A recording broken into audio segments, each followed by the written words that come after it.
Hello everyone and welcome back to Unheroic Comics. This week, 5 comics in 5 minutes. Number 1 is issue 1 of Edenwood by Tony Daniel. So Tony put this on hold to work on Noctera, which he finished early with Scott Schneider, so he could come back and work on this. There's a little bit in the back of Noctera about that. I found the pace of the story of this one insanely fast, with plot markings that should probably take pages to develop, happening in a panel or two. It feels very breakneck and like I almost need a notepad next to me to keep track of what's going on. Very, very confusing. The work strikes me as incredibly ambitious and grand, and I've got my doubts about whether Tony Daniel can pull this one off. But I'm going to give him the benefit of the doubt for now. I don't know the intended length of this, but he's hinted at too much more than a 6-part series. I hope so. I'm giving it 8 out of 10. The art's gorgeous, the ambition is grand, and the story weaves so many wildly unrelated parts together. I'm really looking forward to see how they all mesh. Number 2 is Almost Dead by a person called Galaxy, calls themselves Galaxy. This one, I found the dialogue to be incredibly simple and very run-of-the-mill.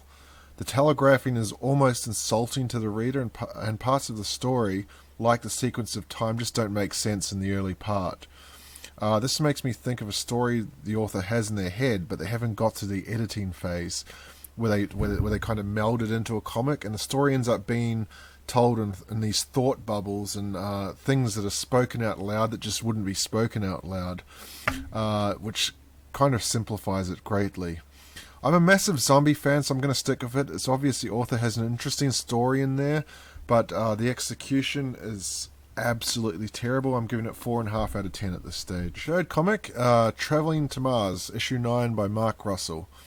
I've just discovered this is an Eisner nominee, and with very good reason. It's one of my picks for the best series of 2024. When I first picked this up, didn't have high hopes for it, but it surprised me greatly. This particular issue, the angle of the robots being used and abandoned by the creator, is an excellent one, sticking with the theme of wasteful humans that we find in other shows like Wall-E, and sort of the degeneracy which we've been left behind on Earth in this particular series. The issue finishes with a really nice nihilistic thought on the divine and the loss of faith at the end of the world. Russell has a great quote to finish up with. Perhaps people don't really believe in God so much as they hope for a witness to their suffering. I'm giving this 9 out of 10, as I say, one of my series of 2024. The next one, Blood Commandment by Szymon Kudranski. This is part of a series from Image where the author is also the artist, so we get more of a precise idea of exactly what he's trying to say. Basically, writer-director, if it was a film. The art has a darkness to it that really sets the atmosphere. It's foreboding, and it makes you wait with bated breath for the next turn of the page to see what Penny's going to drop.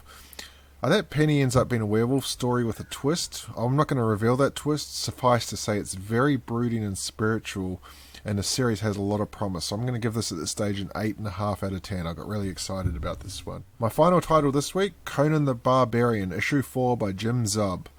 I was a huge Conan fan when I was about 10, lost track of the series, and this comics brought me right back into it. The writing from Jim Zub is first class. It's told from a third-person perspective largely. It's very concise, but also very detailed simultaneously. And I think that's really Zub's strength. The art of Rob Della Torre is incredibly detailed. I don't appreciate art in comics at all, like some people do, but this is one of the very rare comics I find myself actually stopping and studying panels to take in extra detail. This was the end of the series. I give it an 8 out of 10, but it is going to be an ongoing series where there's going to be, I think, 4 parts telling a Conan story each time. So that's it for this week. 5 short reviews in 5 minutes of comics from my pull list, all unheroic. I hope you join me next week when I'll be featuring my pull list on probably Thursday, and the review will be coming Sunday, Monday. Thanks for joining me.